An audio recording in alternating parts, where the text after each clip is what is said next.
Vamos a dar inicio a nuestro análisis de este 11 de diciembre del año 2013.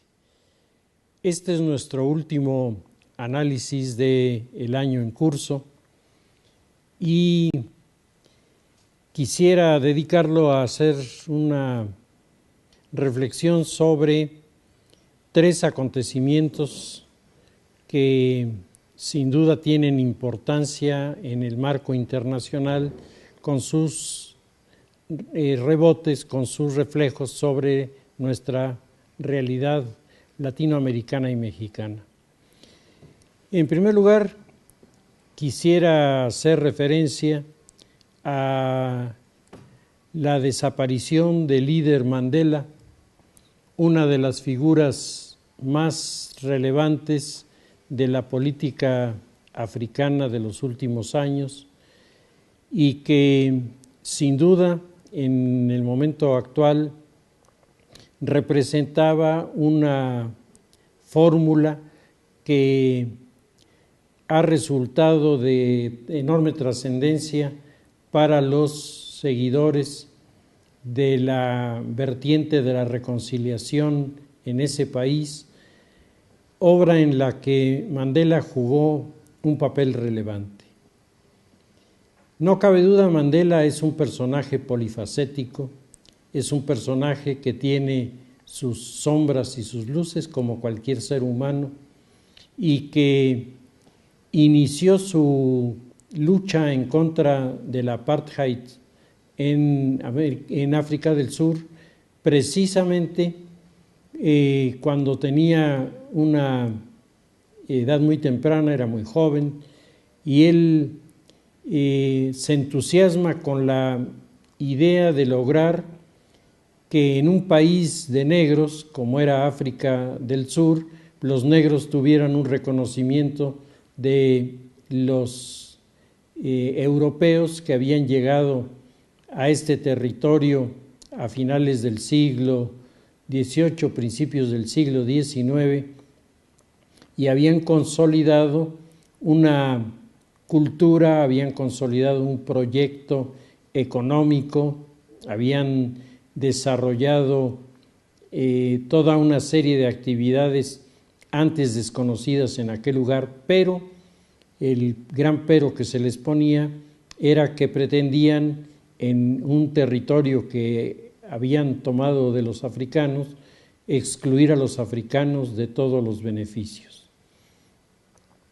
África del Sur tiene una historia de grandes conflictos y, curiosamente, la confrontación más importante se dio entre europeos, se dio en la llamada Guerra de los Bóers a finales del siglo XIX, cuando se descubren las minas de oro en el Rand, en los montes del Rand, y se descubren los yacimientos de diamantes en Kimberley, y con ello los ingleses que habían dejado entrar como inmigrantes a holandeses y alemanes que habían configurado dos que pudiéramos llamar estados fallidos.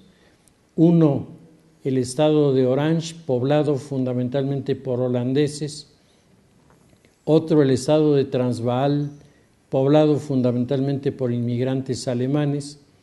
Y ellos habían librado la batalla en contra de las tribus belicosas, particularmente los zulúes, que habían sido sus grandes adversarios, hasta que en la batalla de Bloody River, en la que, como el nombre de la batalla lo dice, el río corrió rojo de la sangre de los zulúes, el resultado final fue el que permitió a los Boers establecer sus granjas, comenzar a cultivar la tierra y desarrollar una economía basada principalmente en el trabajo, en la explotación de los recursos de la tierra, que les dejaba buenos resultados y buenas utilidades hasta que se descubrió que había oro y que había diamantes. y en ese momento Inglaterra, rompiendo los acuerdos que tenía establecidos con los Boers, se adueña intenta adueñarse de los territorios de Orange y de Transvaal, se libra la guerra de los Boers y al final de la guerra de los Boers los ingleses establecen su hegemonía en el territorio. Y en ese momento la mezcla de holandeses, alemanes e ingleses que permanecen en el territorio comienzan a desarrollar esa visión excluyente de la política que se va a denominar el apartheid. De hecho, no solamente los africanos sufrían el apartheid, lo sufrían también los inmigrantes asiáticos que llegaban a este territorio. La primera denuncia contra el apartheid la va a hacer Gandhi, cuando Gandhi acaba de salir de la Escuela de Derecho de la Universidad en Oxford, Inglaterra, y llega a practicar su profesión en África del Sur. Con lo primero que se encuentra es con que lo bajan del vagón de ferrocarril en donde él tenía un boleto que había comprado en Inglaterra y que llegando a África del Sur no le reconocen el derecho y lo dejan abandonado en una estación de ferrocarril porque se había atrevido a subirse a un vagón en donde solo viajaban hombres de piel blanca. De ahí comienza la lucha contra el apartheid, una lucha que se libró una parte importante, desde luego, en África del Sur, pero otra parte también significativa en muchos otros países, particularmente en los países europeos, en donde el tema del apartheid resultó inaceptable, especialmente después de la Segunda Guerra Mundial, cuando se pudo comprobar que los argumentos que estaban utilizando los seguidores del apartheid eran muy semejantes a los que había utilizado Adolfo Hitler en su proyecto de exterminio de los grupos judíos en el mundo europeo. La actitud de los africanos es una actitud de lucha, de pelea por sus derechos, pero una enorme división entre ellos. Es un dato que llama la atención el saber, por ejemplo, que los zulúes y los blancos africanos en el territorio de África del Sur vivían en un acuerdo en el que se suponía que los únicos blancos y negros eran los zulúes y los anglo-boers, que eran los habitantes de las zonas más desarrolladas de este territorio, y el resto de los africanos eran como personas sin derechos, personas sin cualidades como para ser reconocidos, y estas diferencias entre los grupos tribales provocaron una buena parte de los conflictos que se generaron. Mandela, en sus primeros escarceos en la política, será un radical, incluso clasificado como terrorista, estará respaldando toda una serie de acciones en contra de los europeos residentes en África que tenían rasgos de una gran violencia, y finalmente acabará encarcelado. Y es en el periodo de su encarcelamiento y especialmente su relación con un obispo anglicano, Desmond Tutu, con quien él no solamente hace una gran amistad, sino el obispo logra hacerle aceptar toda una serie de categorías que antes Mandela rechazaba por estar influido por el radicalismo. Y este proceso que sufre Mandela es tan importante que, por ejemplo, la Organización de las Naciones Unidas borró su nombre de la lista de los terroristas, estando él todavía en prisión. Cuando sale de la cárcel está convertido en un símbolo, el símbolo de la unidad africana, está convertido en el símbolo del respeto y la dignidad de los pueblos africanos, y todo esto lo coloca como uno de los personajes más notables de finales del siglo XX y principios del siglo XXI. Su vida personal es una vida llena de situaciones difíciles, varias esposas, sus hijos no coinciden con él en muchos puntos de vista, él tiene muchas dificultades con algunos de los que fueron sus amigos en la primera época. Mandela es el personaje que unos odian y otros aman en África del Sur. En el evento monumental que se hizo para rendirle homenaje con motivo de su deceso, se pudo apreciar esta división de opiniones, mientras uno encontraba, sobre todo en toda la prensa liberal de izquierda norteamericana, toda una batería de elogios y de reconocimientos, además muy merecidos. Uno tenía en otras líneas de izquierda críticas, cuestionamientos. En México el Proceso, la portada claramente lo dice, esta postura un poco ambivalente de Mandela, sobre todo cuando Mandela, al terminar su encarcelamiento, se va a convertir en el gran promotor de la reconciliación. Este es uno de los puntos que le generó a Mandela muchos enemigos dentro de aquellos que habían sido sus aliados en épocas anteriores. Los dos grandes enemigos de Mandela en los últimos años fueron los extremistas negros y los extremistas blancos. Los extremistas negros porque lo consideraban el hombre que había negociado la entrega de la dignidad de los negros a cambio de un reconocimiento personal. Los blancos porque consideraban que él había sido el causante de la caída y derrumbe total del modelo del apartheid.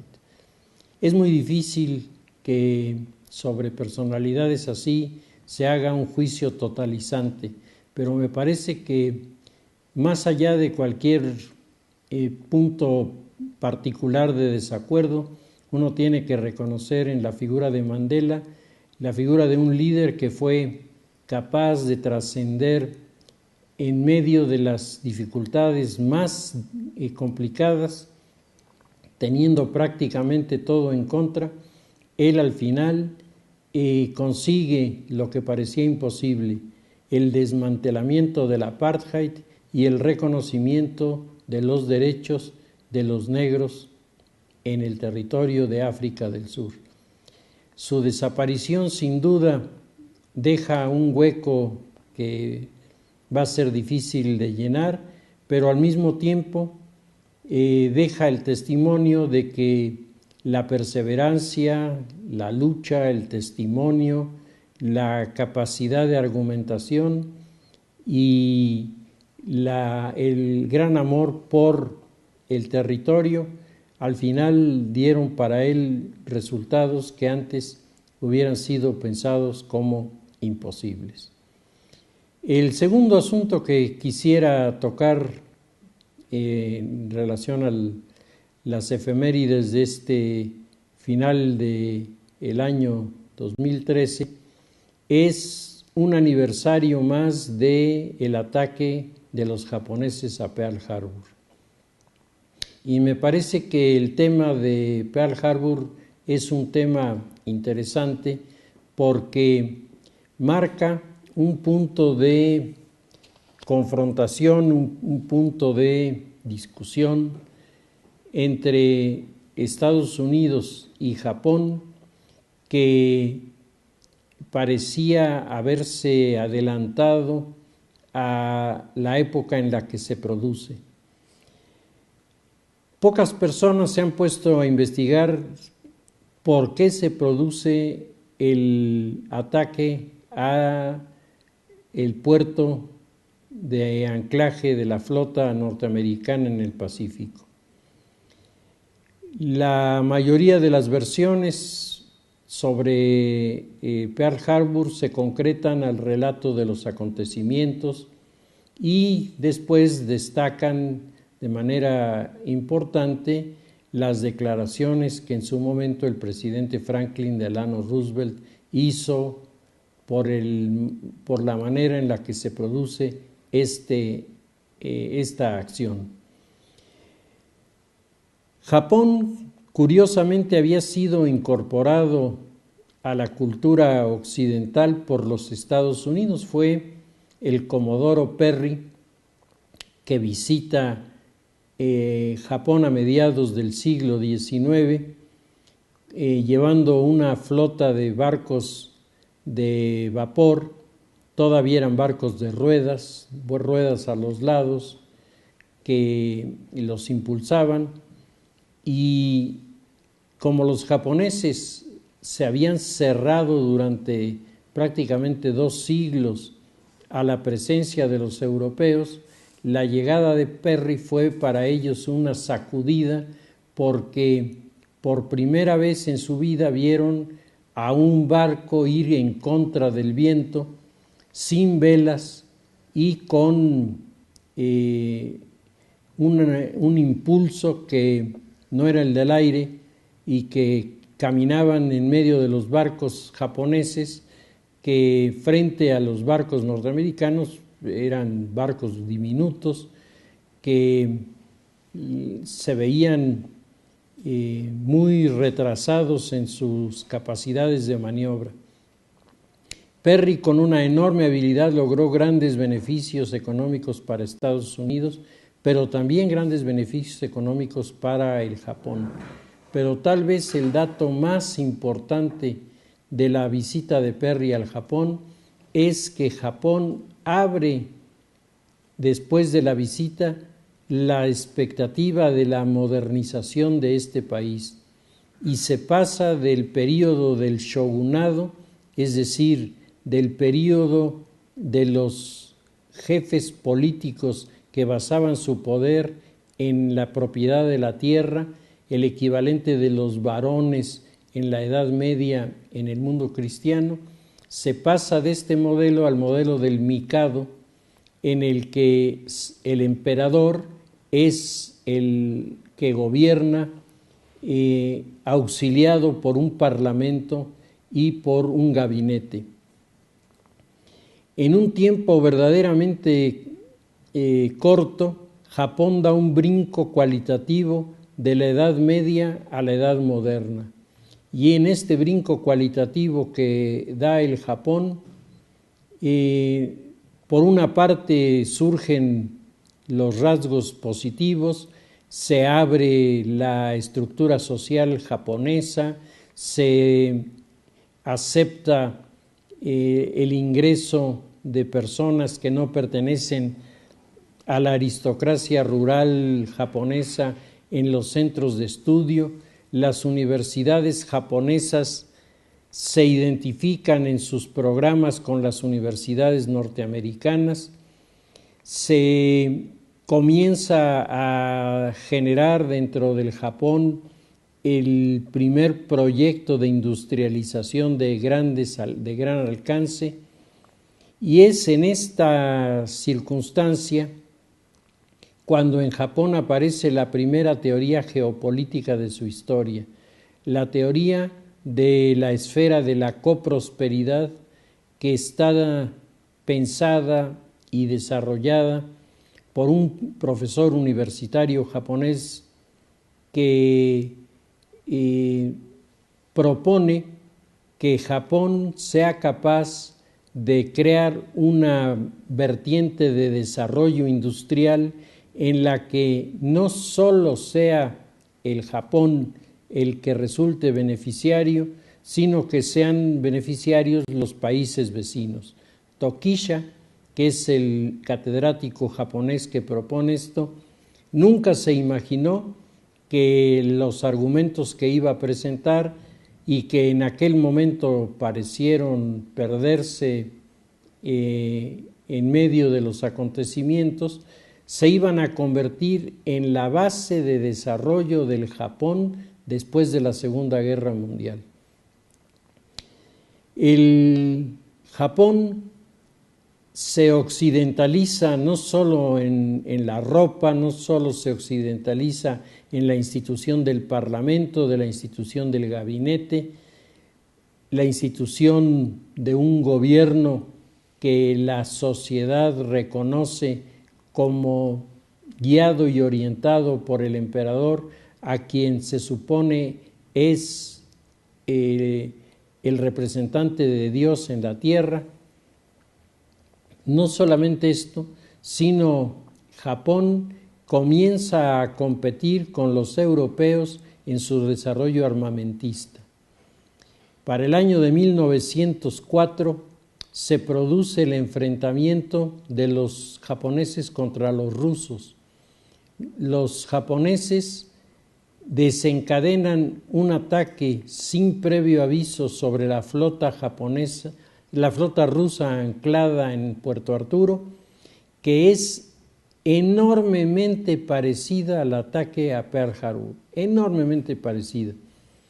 El almirante Togo es el que dirige este ataque a Puerto Arturo, y en el barco insignia de Togo viaja un muy joven alférez de navío que es Isoroku Yamamoto, que años más tarde, el 7 de mayo de 1941, será el almirante que comanda la flota japonesa que ataca Pearl Harbor. En su buque almirante ondeaba la bandera del almirante Togo que se utilizó en la batalla de Puerto Arturo en 1904. El escenario de los japoneses en la batalla contra Rusia parecía una empresa perdida de antemano. Rusia era un enorme país con el ejército más grande de Europa, 1 millón de hombres en armas, y todo mundo esperaba que el gigante ruso arrojara a los enanitos japoneses al mar, y con ello se comprobara la supremacía de Europa sobre el continente asiático. Fue exactamente al revés. Los japoneses no solamente derrotan a la flota rusa en la batalla sorpresiva de Puerto Arturo, sino luego en una batalla en la que se enfrentan la flota rusa del Atlántico contra los japoneses en el estrecho de Tsushima. El mayor espíritu de combate, la visión más clara de la estrategia marítima y el rápido manejo de los cañones por parte de los japoneses, al final le entregan la victoria a Japón frente a Rusia. Después de esto, los japoneses se vuelven los seguidores de la teoría geopolítica inglesa respecto del poderío naval, lo que se llama la talasocracia, y los japoneses copian hasta el último detalle el más moderno buque de guerra inglés de aquella época, el Dreadnought, y convierten sus buques de guerra en buques capaces de competir con el mundo occidental. Las ideas políticas en el Japón evolucionan rápidamente hacia la expansión en el mundo asiático. Termina la Primera Guerra Mundial, en la que Japón fue parte de los aliados, aunque su participación en la guerra es prácticamente simbólica. Y después de la Primera Guerra Mundial, Japón de repente comienza a convertirse en un país que resulta un poco molesto, un poco desconcertante, porque el Japón comienza a evolucionar más rápidamente que el mundo occidental. Entre 1920 y 1930, Japón construye 4 gigantescos portaaviones que le daban una ventaja estratégica sobre cualquiera de los países asiáticos que quisiera competir contra ellos.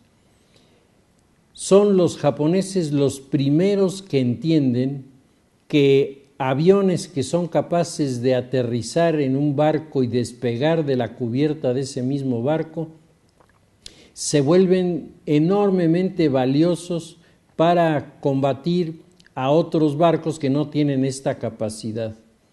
Mientras los japoneses construían sus 4 grandes portaaviones, los norteamericanos estaban empeñados en una batalla absurda en la que Billy Mitchell, el coronel norteamericano que decía que era necesario darle a la aviación en Estados Unidos un mayor poder que a la flota de guerra americana, Billy Mitchell es llevado a un tribunal de guerra casi acusado de traición cuando él dice que los aviones pueden hundir a los acorazados y todo el mundo se burla de él y todo el mundo lo considera como un enemigo de la tradición norteamericana de los buques de guerra. Mientras los japoneses estaban operando ya sus portaaviones, en Estados Unidos estaba todavía esta discusión. La intervención de Alexander de Seversky, que es una de las figuras más notables de esta época, que apoya a Billy Mitchell, de alguna manera equilibra la situación y reivindica la figura de este personaje, pero curiosamente de Seversky no creía en los portaaviones. Él pensaba que lo que tenía que construirse eran aviones de largo alcance. Los aviones que bombardearon Japón al final de la Segunda Guerra Mundial y sobre todo los B-29 que arrojaron la atómica sobre Hiroshima y Nagasaki son sin duda el modelo que había soñado de Seversky cuando hablaba de que Estados Unidos debería dominar el aire con este tipo de aparatos de combate. Los japoneses que se dan cuenta de su superioridad en el terreno estratégico con la flota de guerra que tienen, invaden Corea, invaden Manchuria y se comienza a tensar la relación en la Sociedad de las Naciones establecida en Ginebra, en donde el gobierno norteamericano protesta enérgicamente contra la participación de los japoneses en estas intervenciones en el continente asiático. Es el mismo momento en el que Italia está invadiendo Libia, Italia está invadiendo Eritrea, Italia está invadiendo los territorios africanos con los que había soñado desde el siglo XIX y a los que no había podido acceder. Ahora el ataque a Etiopía, que se da simultáneamente con el ataque japonés a Manchuria, provocan en la Sociedad de las Naciones una descalificación a Japón y a Italia. Y esto hace que los delegados italianos y japoneses abandonen la Sociedad de las Naciones. En ese periodo, el gobierno mexicano estará entre los que condenan abiertamente la intervención tanto en Etiopía como en Manchuria. De repente, el Japón comienza a planear la manera de dominar el Océano Pacífico y convertirlo en su mare nostrum, en su mar propio, en su lago propio. Y esto choca con los intereses británicos, los intereses franceses, los intereses holandeses y los intereses norteamericanos. Estados Unidos inicia una intensa campaña de boicot a Japón, una especie de bloqueo virtual en el que los aliados, Inglaterra, Francia, Holanda y Estados Unidos, se niegan a proporcionar petróleo al Japón. Japón tenía toda una serie de recursos, pero no tenía petróleo. Y dependía para la producción de su gasolina, para los aviones, para el diésel, para los barcos, dependía totalmente del exterior. Japón no tiene recursos en este sentido a su alcance, y la política norteamericana había venido endureciéndose de manera muy intensa desde 1940, cuando la guerra en Europa comienza a convertirse en un escenario favorable a las tropas alemanas. Los norteamericanos piensan que su adversario natural es Japón, y por lo tanto comienzan a tener actitudes más cerradas respecto del manejo del petróleo. Es esta decisión de los Estados Unidos de cerrarle totalmente las llaves del petróleo a Japón lo que provoca el ataque japonés a Pearl Harbor. En 1941, hasta 1941, de 1939 a 1941, Japón había sido neutral en el conflicto que se estaba generando en Europa. Rusia había sido aliada de Alemania, y Rusia había avalado los avances de los alemanes en el territorio europeo, que habían llevado a Alemania a adueñarse de Francia, a adueñarse de Noruega, a adueñarse de Dinamarca, Holanda, Bélgica. Alemania aparecía para 1941 como un ejército invencible.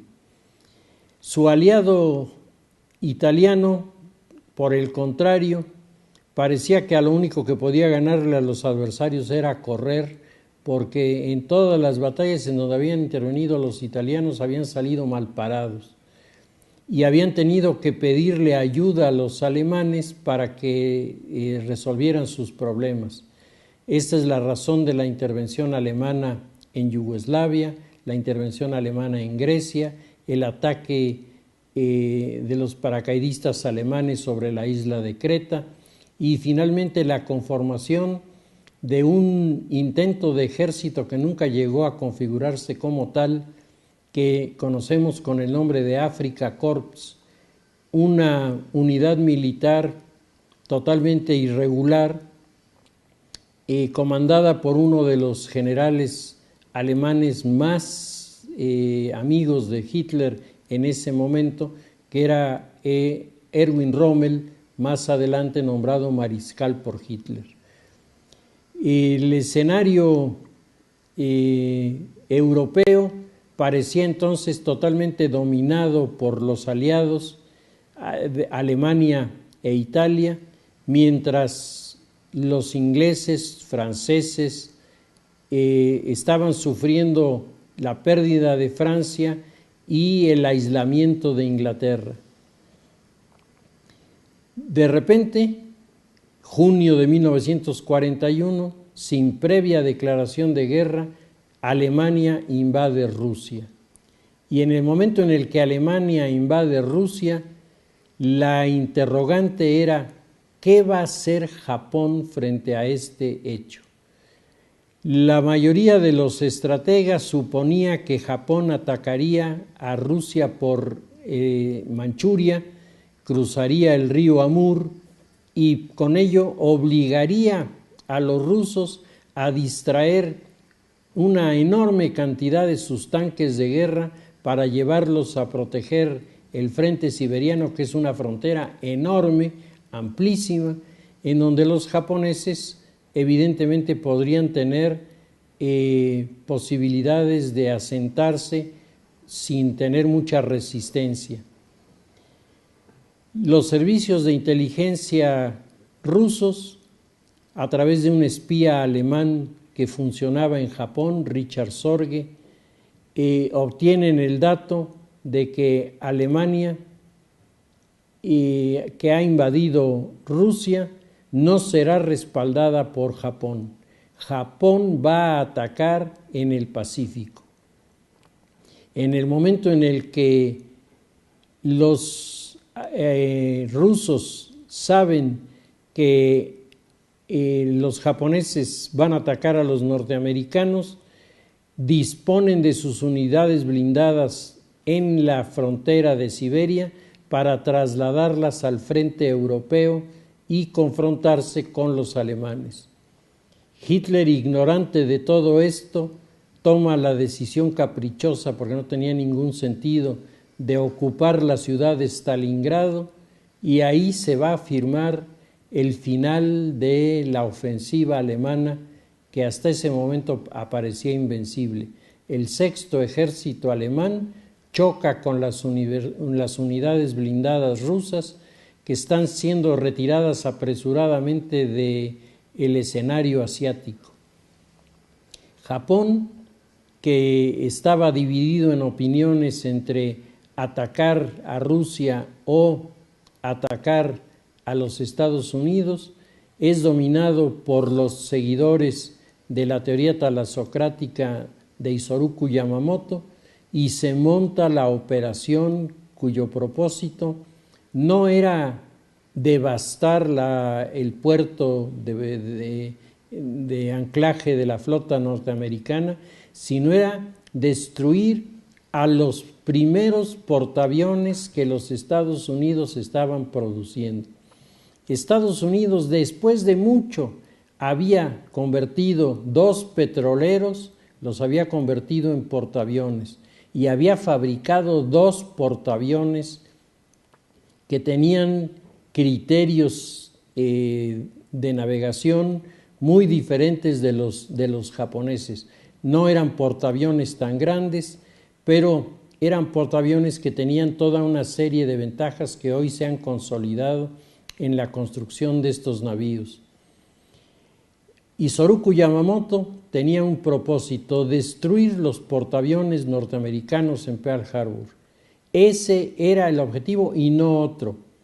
Y los servicios de inteligencia japoneses fallaron, le dijeron a Yamamoto que los portaaviones estaban en el puerto, lo que no era cierto, y se produce el 7 de diciembre el ataque en contra de los Estados Unidos. Yo creo que muchos de mis oyentes habrán visto la película Tora, Tora, Tora, que es el ataque, es tal vez la película mejor hecha sobre este tema, porque es una película hecha por japoneses y norteamericanos, y en ella al final Isoroku Yamamoto, cuando se entera de que los portaaviones no estaban, dice: me temo que solo hemos despertado a un gigante que estaba dormido. Y con eso prácticamente daba a entender que había fracasado Japón en esta maniobra. Cuando la guerra termina en 1945, después del lanzamiento de las 2 bombas atómicas, se establece un gobierno militar en Japón. El gobierno militar es dejado a un general carismático, Douglas MacArthur, que será el gobernante de la comandatura en Japón prácticamente hasta 1953.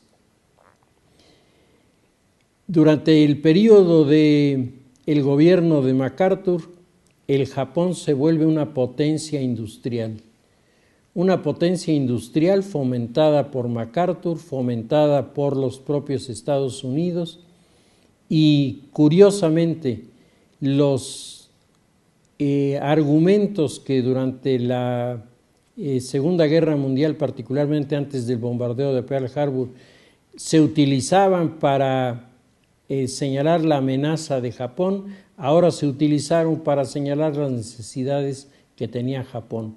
Surtido de petróleo el Japón, su industria creció de manera importante y en ese momento MacArthur rescata la teoría de Tokisha, la lanza como proyecto y Japón no solamente crece en lo particular como una potencia aislada, Japón con su economía arrastra a Corea del Sur, arrastra a Taiwán, arrastra a Hong Kong, arrastra a Singapur y aún tiene efectos importantes sobre Macao. Al final, este escenario que fue tal vez el momento estelar de Japón a finales del siglo XX, era consecuencia de una política norteamericana de apoyo a la industrialización japonesa que parecía contrastar enormemente con aquella que había llevado en 1941 el bombardeo a Pearl Harbor. No cabe duda que los tiempos cambian y que las sociedades pues tienen que cambiar también. Finalmente, en el último tema que quisiera tocar el día de hoy, quisiera hacer referencia a los grupos anarquistas. Hemos estado hablando en los últimos análisis del tema de los anarquistas y el día de hoy está programada la llegada a nuestro país del líder latinoamericano de los grupos anarquistas de apellido Bonanno. Por cierto, es el nombre también de una de las familias importantes de la mafia siciliana. El hombre es italiano, llega a nuestro país después de un largo periplo, iniciado después de un asalto en el que participó en Italia, un asalto a una joyería, asalto en el que fue detenido y al final no lo encarcelaron porque sus 74 años de edad, de acuerdo a la ley italiana, les dan una cierta impunidad respecto de este tema. El hombre ha participado en 2 o 3 acciones muy violentas, su tónica es muy radical, es uno de los seguidores de la corriente de Bakunin y por lo tanto él piensa que la violencia es el camino para lograr las transformaciones. Llega después de visitar Chile, en donde los chilenos han manejado el rechazo a las reformas educativas chilenas a través de la dirección de los grupos anarquistas. Hace escasos meses estuvo en nuestro país Camila Vallejo, una de las dirigentes estudiantiles del Partido Comunista, que eran los que estaban orientando la confrontación contra el gobierno de Piñera en el tema educación.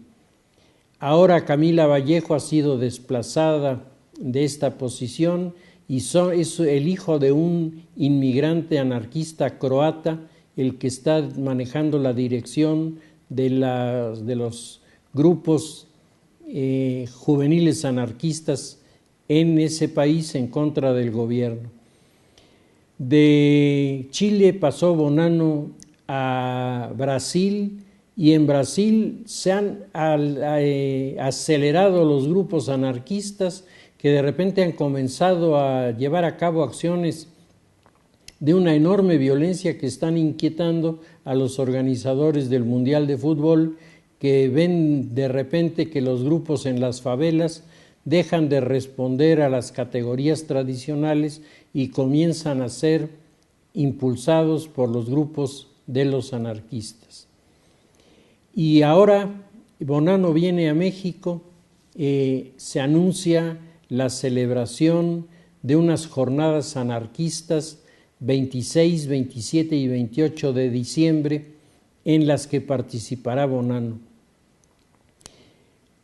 ¿Cuáles serán los temas a tocar en estas reuniones y cuál es la razón por la que un personaje como este visita a nuestro país y se acerca a los grupos anarquistas que con el logo de una A pintada con negro en un círculo, el anarquismo del círculo negro, pues parecen querer representar las versiones de esta corriente filosófica de la política? Nosotros tenemos una versión del anarquismo que ciertamente está muy matizada. En Estados Unidos la línea contra los anarquistas ha sido una línea muy intensa desde que se produce el juicio contra los grupos anarquistas que atentaron contra la policía en Chicago el 1 de mayo, que ha pasado a la historia como los mártires de Chicago. Si cualquiera de los aquí presentes va a la ciudad de Chicago y busca el monumento a los héroes, a los mártires de Chicago, el monumento está ahí en una de las avenidas más importantes, en la avenida Michigan, y el monumento es el monumento a la policía. Son los policías los que están en el monumento, no son los anarquistas. Lo que pasa es que ha habido ahí toda una versión traspapelada y manipulada durante mucho tiempo, que ha hecho creer que cuando se habla de los mártires de Chicago se habla de los obreros y que los obreros fueron masacrados ese día. No, ese día cuando llegaba una patrulla de policía, todavía entonces tirada por caballos, los anarquistas le tiraron un cartucho de dinamita y mataron a los policías que venían en el vehículo, y esos son los mártires de Chicago. Todo lo demás es la versión que la izquierda ha construido en este sentido. El juicio en contra de estos anarquistas, los incidentes que sobre todo la cinematografía contemporánea ha manejado de manera insistente para tratar de rescatar la imagen del revolucionario anarquista, creo que a veces nos dejan una percepción equivocada de lo que este grupo representa y de cuáles son sus ideas. El anarquismo, podríamos decir, tiene casi dos vertientes. Una vertiente de tipo romántico, una vertiente en donde nos dan a conocer los aspectos sensibles, los aspectos emocionales de la gente que no tiene recursos. En este libro, Cultura y Política del Anarquismo en España e Iberoamérica, escrito por una especialista en el tema, Clara Lida, el recopilador incluye algunos de los versos que el anarquismo ha hecho circular y que me parece que nos presentan una imagen que nunca hemos identificado con el anarquismo. Dice este verso de el anarquista chileno Magno Espinosa: soy un fuerte timón de la industria que todo produce y nada consume. Soy un paria del mundo olvidado que todo lo sufre y todo lo calla. Yo soy siempre la bestia de carga que empuña el arado y surca las tierras donde crece y retoña la espiga y el trigo que luego acapara el patrón que nada le cuesta. Soy obrero, construyo palacios y templos y vivo en cabañas o carezco de ellas. Es a mí a quien la raza burguesa explota sus fuerzas. Dice: viola a mis hijas y mata mi raza. Soy guerrero que expongo mi pecho, que venzo naciones, conquisto laureles, honores y glorias, y soy yo quien conquisto riquezas que pronto arrebata la casta burguesa. Otro de los seguidores de esta escuela dice: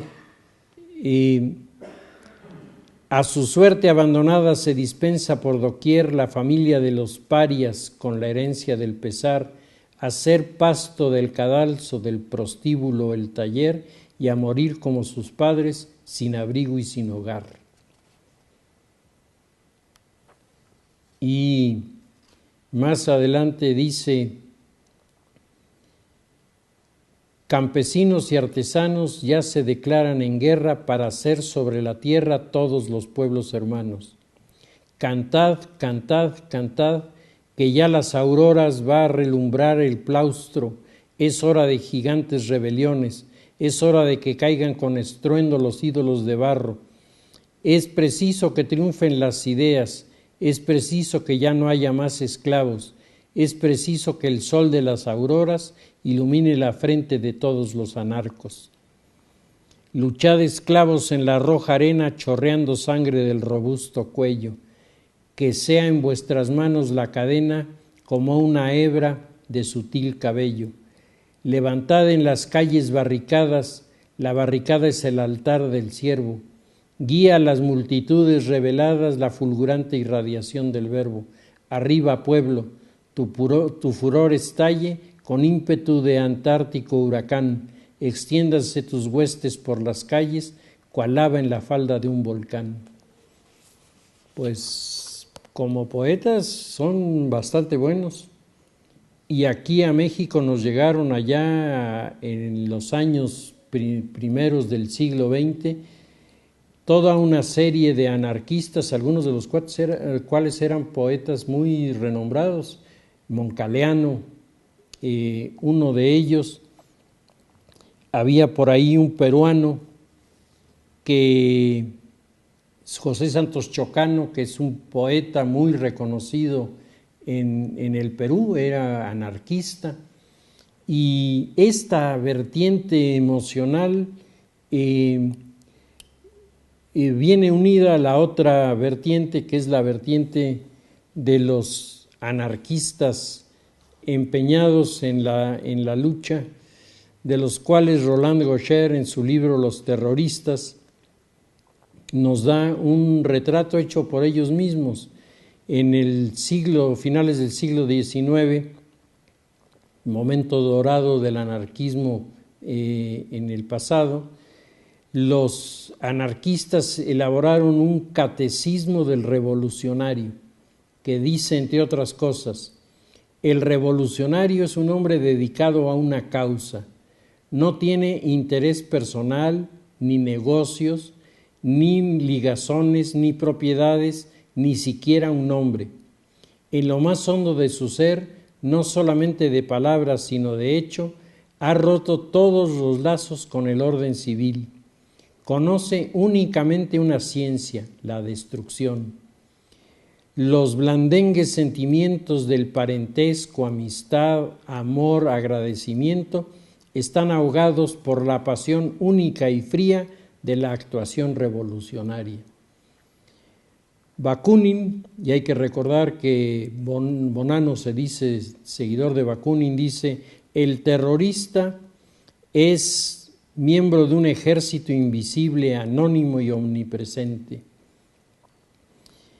La presencia del anarquismo es sin duda un elemento que inquieta, porque el anarquista no está dispuesto a discutir sus puntos de vista. El anarquista piensa que la única manera de hacer valer sus opiniones es poniendo bombas. Poco después del 1 de diciembre del año 2012, después de haber tomado posesión Peña Nieto, y de haberse producido el primer enfrentamiento de grupos anarquistas con la policía, los anarquistas aceptaron hacer una rueda de prensa con los medios de comunicación. Y entonces, cuando los medios de comunicación les hicieron alguna pregunta sobre los estropicios que habían hecho en la manifestación, ellos tranquilamente contestaron que las fuerzas políticas tienen el derecho de expresar sus convicciones de maneras peculiares, que no se le puede pedir a todos que representen su protesta, su desacuerdo de la misma manera, y que el anarquista solo tiene una manera de mostrar su rechazo a algo, y eso es la violencia. Entonces el anarquista tiene el derecho de atacar a la sociedad, y la sociedad tiene la obligación de aguantarlo. Tiene la obligación de aguantarlo porque la sociedad es la que provoca, es la que está con sus acciones o con sus no acciones, está impulsando todo aquello que el anarquista reprueba. Entonces el anarquista tira piedras, el anarquista arroja cócteles Molotov, sí, esto es parte de su expresión política y tiene derecho. Y le tienen que abrir el espacio para que pueda ejercitar este derecho, porque de otra manera pues se está cancelando esta situación y se obligaría al anarquismo a irse a la clandestinidad. Y que es preferible un anarquismo que se manifiesta así.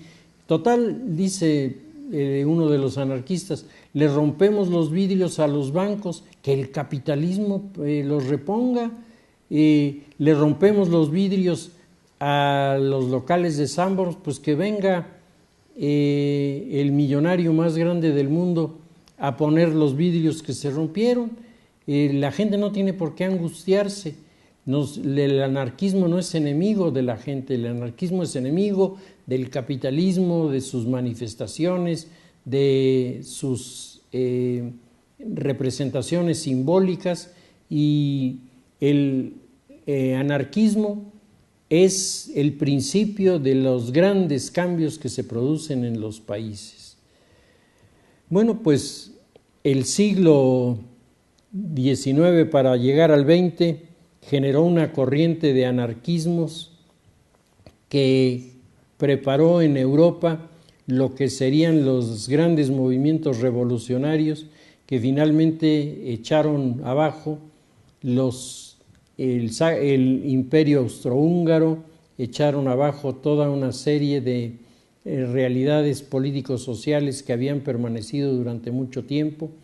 En México el anarquismo es el gran motor de la Revolución Mexicana con todas sus consecuencias, y ahora lo que tenemos que preguntarnos es, bueno, ¿y este anarquismo que ahora llega, esta reunión de los anarquistas que se va a realizar, se quedará solamente en teorizar, se quedará solamente en especular sobre los temas políticos sociales, o pasará lo que en Chile y en Brasil, que la presencia de este dirigente aumenta la tensión, aumenta el radicalismo, aumenta las acciones para tratar de presentarnos una fuerza política que está tratando de empujar un cambio que solo puede darse a través de la revolución.